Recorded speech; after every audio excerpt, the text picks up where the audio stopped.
নবীদের বৈশিষ্ট্য হচ্ছে নবীরা যেখানে মারা যায় ওখানেই কবর দিতে হয়। জানেন এটা?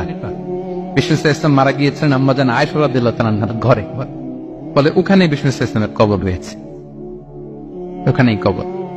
এবং ওই কবর দেওয়ার পরেই ওই কবর দেওয়া ঘরের ভিতরে আম্মাজান আয়েশা আয়েশা রাদিয়াল্লাহু তাআলা যতদিন বেঁচে ছিলেন ওখানেই ছিলেন, কবরের পাশে। এরপরে বাবা মারা গেলেন আবু বকর, বিষ্ণু ইসলামের পাশে কবর দেয়া হলো, বাবা আর স্বামীর পাশেই থাকলেন। এরপর ওমরে ফারুক মারা গেলেন, ওনারও কবর দেয়া হলো। কিন্তু এখন তো আর বাবা আর স্বামীর সাথে পর্দা নেই, ওমরে ফারুকের সাথে তো পর্দা আছে। তো তখন তিনি ঘরটা হয়ে গেছে ছোট, তিনটা কবরে অনেক জায়গা স্পেস নিয়ে গেছে, এখন অল্প একটু জায়গা পর্দা টাঙিয়ে দিলেন ওমরে ফারুকের সাথে পর্দা হিসেবে, ছোট্ট একটা জায়গায় যতদিন বেঁচে ছিলেন ওখানটাতেই ছিলেন। ওমরে ফারুক যখন আমিরুল মুমিনিন খলিফা, তখন ছেলে আব্দুল্লাহকে পাঠিয়েছিলেন যে যাও একটা অনুমতি আগে থেকে নিয়ে রাখো আম্মাজান আয়েশার কাছ থেকে, যেহেতু ঘরটা ওনার, ওনাকে বলে রাখো যে আমি মারা গেলে যেন আমার দুই বন্ধু মুহাম্মদ সাল্লাল্লাহু আলাইহি ওয়াসাল্লাম এবং আবু বকরের পাশে যেন কবর দেয়া হয়। আব্দুল্লাহ এসে বলল, আব্বা জান তো এই পায়গাম পাঠিয়েছেন। আয়েশা রাদিয়াল্লাহু তাআলা বললেন, আমার খুব ইচ্ছা ছিল আমি আমার স্বামী এবং বাবার পাশে শুব, কিন্তু আমিরুল মুমিনিন যখন চেয়েছেন এটাকে আমি ফিরিয়ে দিতে পারিনি। ঠিক আছে যাও, তোমার আব্বাকে বলো তোমার আব্বাই শোবেন ওই জায়গায়। আচ্ছা, তো ওমরে ফারুক আপনারা জানেন অ্যাসাসিনেশন ইন্তেকাল করেছেন, আত্মাইর আঘাতে, ছুরিকাঘাত করা হচ্ছে কয়েকবার, স্টেবিং।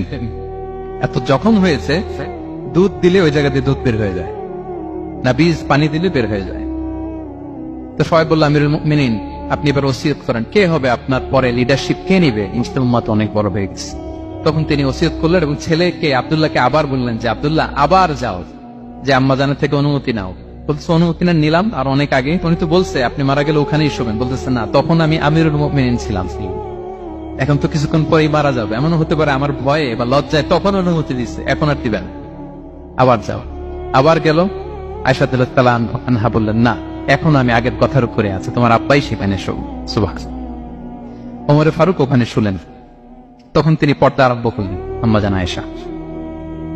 তাহলে রাসূল সাল্লাল্লাহু আলাইহি ওয়াসাল্লামের কবরটা হচ্ছে আম্মাজান আয়েশা রাদিয়াল্লাহু তাআলা আনহার ঘরের ভেতরেই। আপনারা মসজিদে নববী যারা ভিজিট করেছেন তারা জানেন যে আপনারা যখন কিবলামুখী হয়ে নামাজ পড়েন, বাম দিকে বিষ্ণু ইসলামের কবর, সেখানে রাসূল সাল্লাল্লাহু আলাইহি ওয়াসাল্লামের পাশে আবু বকর এবং ওমরে ফারুক রাদিয়াল্লাহু তাআলা আনহু শুয়ে আছেন। রাসূল সাল্লাল্লাহু আলাইহি ওয়াসাল্লামের কবর থেকে মিম্বার পর্যন্ত এই পুরো জায়গাটা রাউদাতুম মিন রিয়াদিল জান্নাহ, দুনিয়ার বুকে জান্নাতের একটা টুকরা। বিষ্ণু সাল্লাল্লাহু আলাইহি ওয়াসাল্লাম ইন্তেকালের আগে ওনাকে অপশন দেয়া হয়েছে, নবী আপনি চাইলে থেকে যেতে পারেন আজীবন, আর চাইলে আমার কাছে চলে আসতে পারেন, এই হ্যাভ অপশন।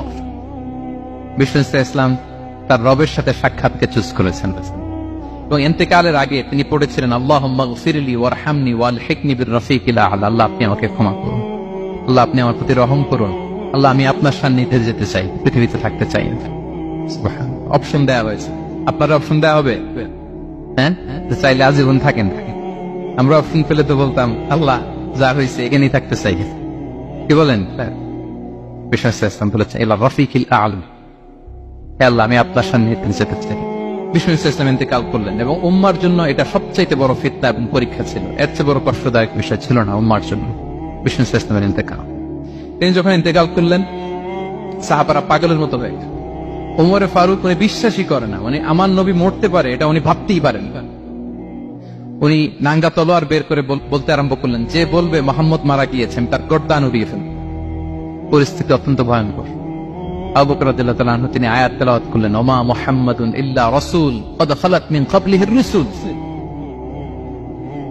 মুহাম্মদ রাসূল ছাড়া কিছু নন, তার আগে অনেক রাসূলের চলে গেছে, তিনি যদি মারা যায় বা শহীদ হয় তোমরা কি আবার আগের কুফরিতে ফিরে যাবে? এই আয়াত যখন তেলাওয়াত করলেন ওমরে ফারুক হাঁটু গেড়ে বসলেন। তিনি বললেন, এই আয়াত তো আমি আগেও জানতাম, অনেক তেলাওয়াত করেছি, কিন্তু আমার মনে হলো এই মাত্র আয়াতটা নতুন করে শুনলাম, এই মাত্রই বোধহয় কোরআনের এই আয়াতটা নাজিল হয়েছে। সাকিফায়ে বনু সাঈদার মধ্যে সবাই বসে আবু বকর রাদিয়াল্লাহু তাআলা আনহুকে খলিফা হিসেবে নির্বাচিত করা হলো। বিষ্ণু সাল্লাল্লাহু আলাইহি ওয়াসাল্লামের ইন্তেকাল শেষ, গোসল দেয়া শেষ। আমরা যেমনি মারা গেলে আমাদের জামা খুলে অন্য একটা জামা পরিয়ে গোসল দেয়া হয়, বিষ্ণু সাল্লাল্লাহু আলাইহি ওয়াসাল্লামের ক্ষেত্রে এটা হয়নি, ওনার গায়ের জামা খোলা হয়নি, যে জামাটা ছিল ওই জামাটার উপরে গোসল দেয়া হয়েছে, ওনার ইউনিকনেস। এবং বিষ্ণু সাল্লাল্লাহু আলাইহি ওয়াসাল্লামের জানাজার নামাজে কেউ ইমামতি করেনি। কে হবেন ইমাম? উনিই তো ইমাম, গোটা বিশ্বের ইমাম, ঠিক কিনা বলেন?